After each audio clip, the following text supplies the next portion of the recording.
কোনোদিন তেমন কিছু কুড়িয়ে পাইনি আমি। কেবল একবার আব্বার হাত ধরে ফুটবল খেলা দেখে ফেরার পথে সদর হাসপাতালের দেয়ালের পাশে 10 আনার একটা সোনার আংটি কুড়িয়ে পেয়েছিলাম আমি।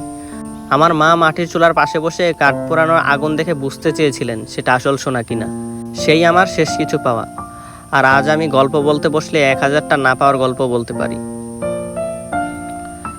বাড়ির লোকেরা বলে আমি নাকি মাঝে মাঝে মহিষের মতো রেগে যাই, সামনে যা পাই ভেঙে ফেলি সব কিছু, নাক দিয়ে ধোঁয়া বেরোতে থাকে। তবে 10 মিনিট পরেই পড়ে যায় আমার রাগ, নিজেই ক্ষমা চেয়ে নিই সবার কাছে। কিন্তু আমার জেদ প্রচুর। একবার জেদ চাপলে আমি হেঁটে হেঁটে কুমিল্লা পর্যন্ত চলে যেতে পারি, মহাভারতের পাশা খেলায় বাজি ধরতে পারি নিজের জীবন।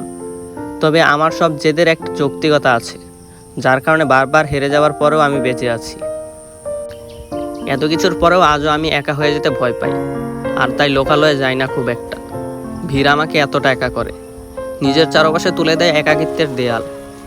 তার চাইতে আমি আমার 10 ফুট বাই 10 ফুট ঘরে অনেক পরিপূর্ণ থাকি। কাকের মতো চোখ বন্ধ করে খুঁজে পাই পরিপূর্ণতা। একবার আমি সিলেটে গিয়েছিলাম। আমার এক প্রতিপক্ষ প্রশ্ন করেছিল, সিলেটে এলেন আর কিছু না দেখেই ফিরে যাবেন? আমি কিন্তু সব দেখেছি। সেই নির্বোধ বালককে জবাব দিয়েছিলাম, যারা নিজের ভেতরটা দেখতে পারে না কেবল তারাই বাইরে খুঁজে বেড়ায়।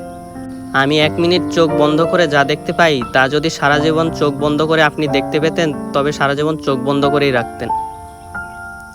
প্রশ্ন চিন্তা আমাকে নগ্ন চোখ দিয়েছে, স্বাধীন আকাশ দিয়েছে, দিয়েছে যা ইচ্ছা তাই করার স্বাধীনতা। কিন্তু কে জানতো স্বাধীনতায় পৃথিবীর সবচেয়ে বড় শেকল পরাবে আমার পায়ে, প্রতি মুহূর্তে দাঁড় করাবে নিজের বিবেকের সামনে।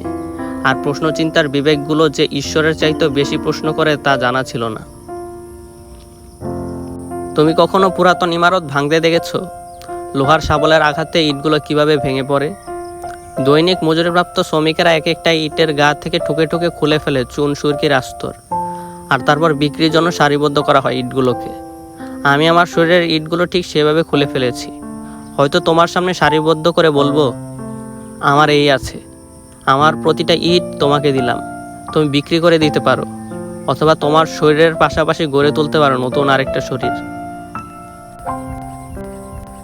এখনো বর্ষা শুরু হয়নি, দুপুরে রাস্তায় হাঁটতে খুব একটা কষ্ট হয় না। কেন জানি না আবারও দেয়াল ঘেঁষে হাঁটতে ইচ্ছা করছে আমার। যদি আরও একটা প্রাপ্তির গল্প লেখা যায় পরের পাতায়। যতক্ষণ না তা পাই ততক্ষণ একটু হেঁটে আসি।